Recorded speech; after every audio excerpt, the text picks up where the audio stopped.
छोटी बहू। आपको मुझे जो कहना है कहिए, लेकिन मेरी माँ को बीच में मत घसीटिए।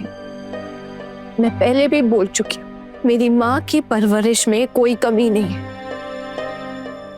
आपकी नजर कमजोर है, आपकी सोच कमजोर है।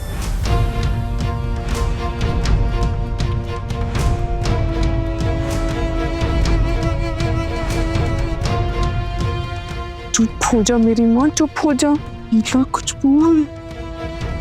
छोड़ो दीदी, इसके साथ ना यही होना चाहिए। 2 दिन नहीं हुए ससुराल आई है, अभी से अपना रूप दिखाना शुरू कर दी। हम ही देख लो, हमने कभी ऊंची आवाज में बात की इस घर पे, और इसको देखो फिर से शुरू हो गई है। हमारी सोच छोटी है, हमारी नजर कमजोर है, और तेरी कोई गलती नहीं है। तो हम जैसे छोटी सोच वालों के साथ रहने की जरूरत ही क्या है तुझे? आने दे छोटू को, अभी तुझे उसके साथ मैं क्या भिजवा देती हूँ। बहुत हो गया तेरा, अब आगे और कुछ नहीं सुनूंगी मैं। चल छोटी। माँ, अगर आप मुझे मेरे मायके वापस भेजना चाहती हैं तो भला मैं क्या ही कर सकती हूँ।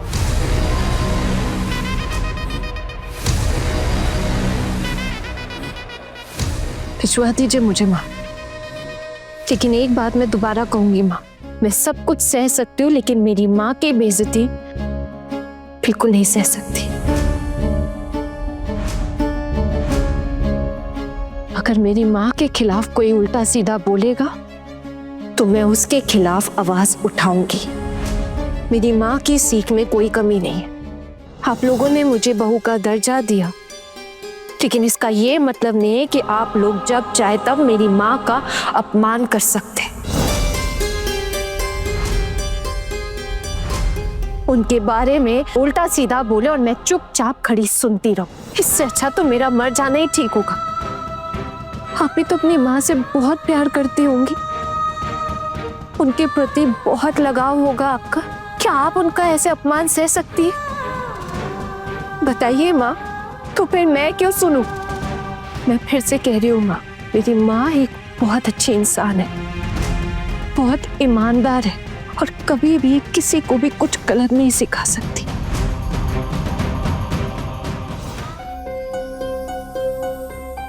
ना थोड़ी देर चुप हो जाएगी तो कुछ बिगड़ जाएगा तेरा। चुप। लेकिन दीदी ना चुप हो जाना, क्यों बोल रही है इतना? इतना तो कभी मैं भी नहीं बोलती हूँ। देखो हना, तुम्हारी गलती है ना, अब जब बड़े समझा रहे हैं तो क्यों जुबान लड़ा रही हो? मीता। हाँ बड़ी माँ, अभी के अभी छोटू को ऑफिस में फोन कर और बोल के इसी वक्त यहाँ आ जाए। चाहे ऑफिस में जितना ही जरूरी काम क्यों ना हो, वो अभी इसी वक्त यहाँ आ जाए।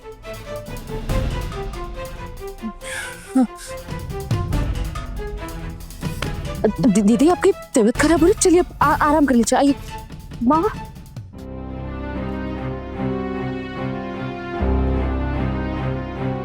चलो आओ, चल।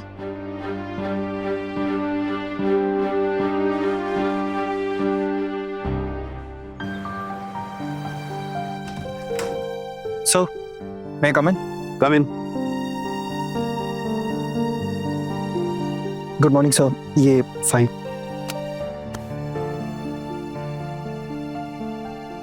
ये फाइल तुमने मुझसे पहले क्यों नहीं अप्रूव करवाई? मेरे सिग्नेचर भी नहीं लिए? Really sorry sir, आप अवेलेबल नहीं थे, और फिर जब आप आए तो मेरी शादी की लीव शुरू हो गई थी, तो इसलिए नहीं करा पाया। काम से ज्यादा इंपॉर्टेंट तो शादी है। मन लगा के काम करने की कोई जरूरत नहीं है। दुआ दो तुम लोग पूरी कंपनी को, किसी का मन नहीं है यहाँ काम करने का। जब देखो कोई ना कोई लीव पर है।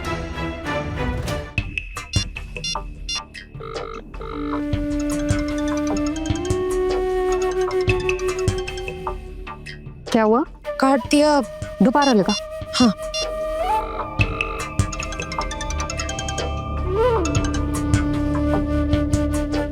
उठा लो, नई नई शादी हुई है, नहीं तो बीवी बुरा मान जाएगी। जाओ बाहर जाके बात करो। I'm really sorry sir, वो घर से फोन है। नेक्स्ट टाइम मेरे कैबिन में आना ना, उस फोन को साइलेंट पे रख के आना, ओके? Yes sir. जाओ जाके बात करो और अपनी बीवी को समझा देना कि तुम यहाँ ऑफिस में इंपॉर्टेंट काम करने आते हो, आराम करने नहीं। ये फाइल यही छोड़ जाओ, मैं तुम्हें बाद में बुलाता हूँ। I am really sorry sir. Hello वो मैं देवर जी मीता बोल रही हूँ। भाभी, आप बार बार क्यों फोन कर रहे थे? अगर मैं काट रहा था इसका मतलब यही है ना कि मैं कुछ इंपॉर्टेंट काम कर रहा हूँ। आप बार बार फोन करी जा रहे हो। सॉरी देवर जी, मैं क्या कर सकती हूँ? बड़ी माँ ने कहा है आपको तुरंत घर लौटने के लिए। आप ना जल्द से जल्द आ जाओ बस। घर लौटा? भाभी, ये मेरा ऑफिस है, कोई ससुराल नहीं है कि मैं जब मन करे चला हूँ। और वैसे भी एक फाइल के चक्कर में बॉस ने इतना सुना दिया मुझे, बहुत ही गुस्से में। मैं छुट्टी नहीं मांग सकता उनसे, और अगर मैंने हाफ डे के लिए भी बोला ना तो मुझे काम से निकाल देंगे, और मेरा जल्दी निकलना इम्पॉसिबल है भाभी। अच्छा ये बताओ हुआ क्या है? बहुत बड़ा कांड हो गया देवर जी। कैसा कांड? आना अपने कमरे में छुपकर डांस कर रही थी। क्या? हाँ इसलिए तो बोल रही हूँ, अब जल्द से जल्द आ जाओ बस। अरे यार आना, भाभी मैंने आना को समझाया था कि हमारे घर में नाच वगैरह ये अलाउड नहीं है, और उसने मुझसे प्रॉमिस किया था कि वो नहीं करेगी शादी के बाद ऐसा। पता नहीं, मुझे समझ नहीं आ रहा मैं कैसे निकलूंगा इस प्रॉब्लम से। देखना भाभी मेरी हालत पक्का खराब कर देगी। फिर आगे क्या हुआ? आगे और क्या होगा, वो लड़ाने लगी जुबान बड़ी माँ के साथ। एक प्रॉब्लम और खड़ी हो गई, क्या करूं मैं? इसलिए तो कह रही हूँ देवर जी, अब जल्दी से घर आ जाओ। बड़ी माँ ने कहा है फोन करके तुरंत बुलाने के लिए, समझ गए ना आप? भाभी मैं ट्राई करता हूँ। अच्छा आप एक काम करना, अपने माँ को बोल देना कि आज काम का बहुत ज्यादा प्रेशर है ऑफिस में, मैं ट्राई करता हूँ आने की। अभी बॉस ना 3 बजे के आसपास निकलेंगे ऑफिस से, मैं कैसे ना कैसे करके ना थोड़ा सा रिस्क लेके आता हूँ आपके पास। मुझे तो समझ ही नहीं आ रहा भाभी, इतनी किस्मत खराब है ना मेरी, एक तरफ कुआं है तो दूसरी तरफ खाई। और मुझे इतना पता है कि अगर मैं घर नहीं लौटा ना तो माँ गुस्से में मुझसे बात करना बंद कर देंगी। मुझे ये समझ नहीं आ रहा कि मैं इस झमेले को निपटाऊं या फिर इस ऑफिस के काम को। ठीक है भाभी मैं रखता हूँ। क्या हुआ? क्या कहा देवर जी ने? वो कह रहे थे कि आज ना उनके ऑफिस में काम का काफी प्रेशर है, पर फिर भी उनका बॉस वो 3:30 बजे करीब निकलने वाले हैं, उसके बाद वो कोशिश करेंगे निकलने की। कोशिश? अरे नहीं, मतलब 4 बजे करीब आ जाएंगे ना घर। 4 बजे? हाँ मामी माँ ने तो अभी के अभी बुलाया ना उनको। हाँ दीदी, मैंने सब कुछ समझा दिया है उनको, फिर भी अगर वो नहीं आ सकते तो इसमें मैं क्या कर सकती हूँ? और वैसे भी बड़ी माँ ने बोल दिया तो क्या हो गया, ये उनका ऑफिस है, कोई पार्क थोड़ी है, ऐसे ही कैसे सारा काम छोड़ के आ जाएंगे वो। और वैसे भी बड़ी माँ ने क्या बोला है, ये उनका ऑफिस के बॉस थोड़ी सुनने वाले हैं, ये बड़ी माँ की घर की बहू तो रही है। बस बस, बहुत जबान चल रही है तेरी छोटी।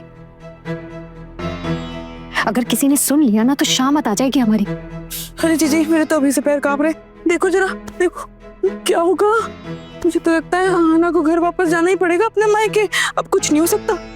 हम कर भी क्या सकते हैं, क्या जरूरत थी उसे डांस करने की?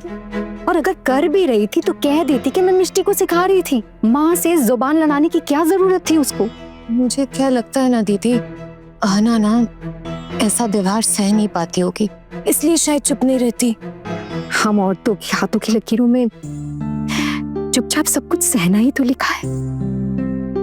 जब तक सांसें चल रही है तब तक ऐसे घुट घुट के जीना पड़ेगा। जीजी आना ने भी दोपहर से कुछ भी नहीं खाया है, चलो ना उसे देख लेते हैं। हाँ। बेचारी भूखी होगी ना। चले। बड़े घर की छोटी बहू के लेटेस्ट एपिसोड्स कभी भी कहीं भी अभी सब्सक्राइब करें दंगल प्ले ऐप। अपने पसंदीदा शो के फुल एपिसोड देखने के लिए अभी डाउनलोड करें दंगल प्ले ऐप।